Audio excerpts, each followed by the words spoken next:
Attention, tu t'apprêtes à pénétrer dans la zone interdite de l'esprit féminin. Ce que tu vas découvrir ici n'a rien de joli ni de romantique. C'est brut, cru et terriblement vrai. Ce sont des secrets profonds, sales, bien enfouis. Parce que si les femmes savaient que tu connais ça, elles ne dormiraient plus jamais tranquilles. Et le plus dangereux dans tout ça, c'est que ces vérités peuvent te rendre une femme accro à toi, émotionnellement, physiquement, psychologiquement, d'une manière qu'elle-même ne comprendra jamais et ne pourra jamais oublier. Alors écoute bien et utilise avec intégrité. Parce que ce que tu vas apprendre ici peut briser l'ego de n'importe quelle femme ou la faire se mettre à genoux devant toi sans savoir pourquoi. On va commencer par une claque de réalité. La majorité des hommes sont pitoyables au lit. Et non, ce n'est pas une question de taille, ni d'endurance, ni de technique magique. Ça, c'est ce que croient les faibles. La vérité est ailleurs, plus cruelle, plus profonde, plus inconfortable. La majorité des hommes sont mauvais au lit parce qu'ils n'ont pas la moindre idée de ce que veut réellement une femme quand elle est nue, offerte, vulnérable. Et non, je ne parle pas de ce qu'elle dit vouloir, ni de ce qu'elle montre sur les réseaux, ni de ce qu'elle murmure d'une voix douce pendant l'acte. Je parle de ce qu'elle désire en secret, ce qui l'excite dans ses fantasmes les plus sombres, ce qu'elle nie même face à elle-même, quand elle ferme les yeux la nuit. Il y a un gouffre énorme entre ce qu'une femme dit et ce qu'elle désire réellement dans les tréfonds de son âme. Et toi, tu es sur le point de traverser ce gouffre. Parce que dans ce texte, je vais te révéler les 5 choses que les femmes désirent le plus dans l'intimité, mais qu'elles n'admettront jamais. Prépare-toi, parce qu'après ça, tu ne seras plus jamais le même homme. Et elle, plus jamais la même femme face à toi. Tu y as déjà été, dans ce lit avec elle, à toucher, à tenter, à suer, à te battre comme un damné. Et malgré tout, au fond, tu sentais que ce n'était pas assez. Elle disait que tout allait bien, elle souriait, elle jouait la comédie, elle gémissait. Mais en toi, quelque chose restait froid. Une absence, un doute insupportable. Est-ce qu'elle est vraiment là? Ou est-ce qu'elle me supporte juste? Doute, mon frère. C'est le reflet d'un monde qui t'a menti depuis le début. Il t'a menti sur ce que c'est qu'être un homme. Il t'a menti sur ce que les femmes veulent vraiment. Il t'a même menti sur le plaisir. Tu as grandi en pensant qu'il suffisait d'être bon, présent, gentil, correct. Mais ironiquement, plus tu t'efforces d'être le mec bien, plus elle se détache, comme si ta gentillesse l'endormait, comme si ta douceur la dégoûtait. Et tu te demandes, qu'est-ce que je fais de travers? La réponse est brutale. Tu joues à un jeu dont les règles sont faites pour que tu perdes. Parce que ce qu'elle veut vraiment, elle ne te l'a jamais dit et ne te le dira jamais. La vérité, c'est que la femme moderne a été entraînée à cacher. Elle a appris à sourire avec la bouche et à mentir avec les yeux. On lui a appris à désirer le sauvage et à choisir le sécurisant, à être excitée par l'imprévisible, mais à épouser le prévisible. Elle vit en conflit permanent entre ce que son âme réclame et ce que la société autorise. Et toi, pauvre de toi, tu es là, au milieu de ce champ de mine, à essayer de comprendre ce qu'elle veut au juste. Elle veut un homme, mais pas n'importe lequel. Elle veut celui qui voit au-delà des masques, qui entend ses silences, qui la provoque sans vulgarité, qui la domine sans élever la voix. Elle veut sentir qu'elle est face à quelqu'un qui n'a pas besoin d'elle, mais qui la choisit quand même. Et ça, c'est rare, parce que la plupart des hommes ont trop besoin, ou n'ont pas le courage d'être entiers.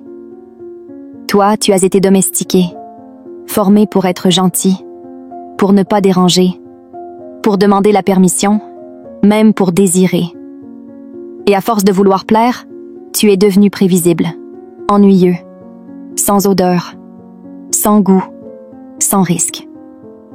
Mais le féminin ne s'excite que dans le risque, dans la tension, dans l'interdit, dans l'équilibre fragile entre le « je veux » et le « je ne devrais pas ». Et si tu ne représentes aucun danger, émotionnel, symbolique, énergétique, tu ne représentes rien. Elle veut être traversée, mais pas seulement par ton corps. Elle veut être traversée par ta présence, par ta fermeté, par ta vérité. Elle veut que tu la touches avec ton regard, ton silence, ton âme, qu'elle oublie son prénom, son job, ses peurs, qu'elle sorte de sa tête et entre dans son instinct. Elle veut perdre le contrôle. Mais seulement si elle sent que toi, tu contrôles le tien. Et toi? Tu l'as, ce contrôle?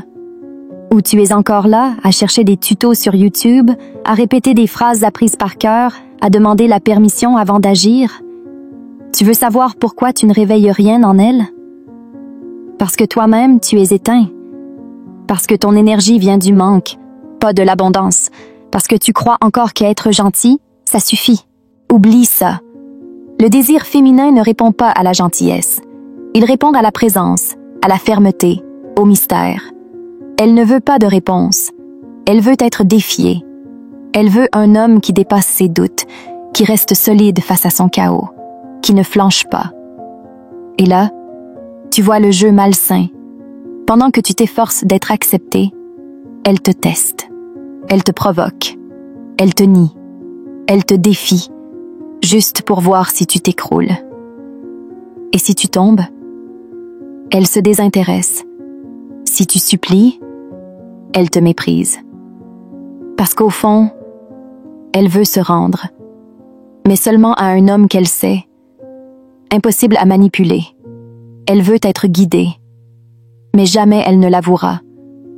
Elle veut quelqu'un qui sait ce qu'il fait, même quand elle fait semblant de ne pas vouloir. Elle veut sentir qu'elle est dominée, même quand elle croit diriger. Elle veut, pour une fois dans sa vie, pouvoir éteindre son mental, parce qu'un homme tient le monde pour elle. Mais ce genre d'homme est rare, parce que ce genre d'homme n'a rien à prouver. Il ne court pas, il n'explique pas, il ne mendie pas. Il est, et parce qu'il est, elle se courbe. Pas parce qu'elle est faible, mais parce qu'elle a enfin trouvé plus fort que son orgueil.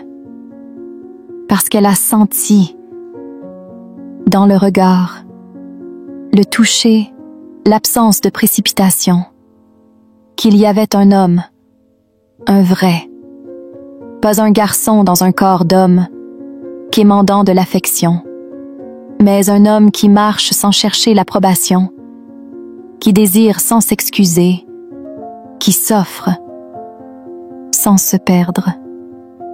Tu comprends ce que ça veut dire? Ça veut dire que son désir, ce n'est pas pour ton corps, c'est pour ton énergie, pour ton courage de ne pas être dompté, pour ta vérité nue, pour ton silence, pour ta part d'ombre. Elle sait, sa beauté est son arme. Elle a plié le monde avec. Mais face à un homme qui ne se laisse pas impressionner, qui reste droit, qui ne vacille pas, elle s'effondre. Et c'est là, dans cet effondrement, que naît le vrai désir. Ce n'est pas l'amour qu'elle cherche au début, c'est la reddition émotionnelle. C'est être menée par quelqu'un qui voit au travers d'elle avec une lucidité brutale. Quelqu'un qui sait qu'au fond, sous le maquillage, les discours forts et la vie rangée, il y a un chaos qui crie pour être guidé. Elle veut un homme qui n'a pas peur de ce chaos, qui entre dedans, qui s'y promène sans se perdre, qui l'emmène au bord et la ramène, qui l'étouffe de désir, sans la toucher, qui la possède, sans l'enfermer, qui la libère, même quand il la tient d'un regard. Et quand tu comprends ça, tout change. Tu ne cours plus. Tu n'essaies plus de plaire. Tu ne veux plus être compris. Tu observes. Tu écoutes l'indicible. Tu vois ce qu'elle cache. Tu touches des zones qu'elle avait oubliées et elle ressent. Elle le sent toujours. Elle sait quand elle fait face à un homme qui n'a rien à prouver, qui ne panique pas dans le silence, qui ne fuit pas dans le chaos, qui reste, présent, inébranlable. Et là, pour la première fois, elle a envie de se livrer. Pas par manque, par instinct, parce que le féminin, au fond, veut être dompté. Parce qu'il ne peut pas contrôler. Elle veut disparaître. Se dissoudre dans une intensité qui la fait oublier qui elle est. Et seul un homme entier peut lui offrir ça. Un homme qui ne veut rien d'elle, mais qui est prêt à tout recevoir. Un homme qui ne cherche pas l'approbation, mais qui inspire l'abandon. Un homme qui porte en lui le chaos de l'univers. Et malgré ça, reste centré. Cet homme est rare, et c'est pour ça qu'il est si désiré. Et maintenant, je te pose la question une dernière fois. As-tu le courage d'être cet homme? D'abandonner le besoin d'être aimé pour devenir quelqu'un qui est désiré avec fureur? De laisser tomber les techniques et d'incarner la présence? Parce que si tu l'as, tu vas perdre beaucoup. Tu vas perdre les femmes qui voulaient juste t'utiliser. Tu vas perdre les relations basées sur l'échange. Tu vas perdre le confort de l'émotionnel médiocre. Mais tu vas gagner quelque chose qui n'a pas de prix. Le respect. Le vrai désir. Des regards qui vacillent quand tu entres. Des silences qui crient. Des gémissements qui viennent de l'âme. Des abandons qu'aucun autre homme n'a su provoquer. Et ça, mon ami, ça n'a pas de prix. Être ce type d'homme que jamais une femme n'oublie. Demande tout de toi. Tu devras mourir à cette version faible, docile et insécure de toi-même. Tu devras affronter ton ombre, guérir ta dépendance affective, abandonner ta soif de validation. Parce que le vrai pouvoir masculin naît dans le silence, dans la solitude, dans ta capacité à marcher seul et à rester entier. Seul ce type d'homme peut guider une femme, là où elle-même a peur d'aller. Et quand elle trouve ça, elle ne fuit pas. Elle tente, elle résiste, elle teste, mais elle ne fuit pas. Parce que même si elle lutte, son corps répond, son âme reconnaît, son regard trahit, et alors, elle se livre. Et toi, tu restes, ferme, calme, lucide. Parce que maintenant, tu sais,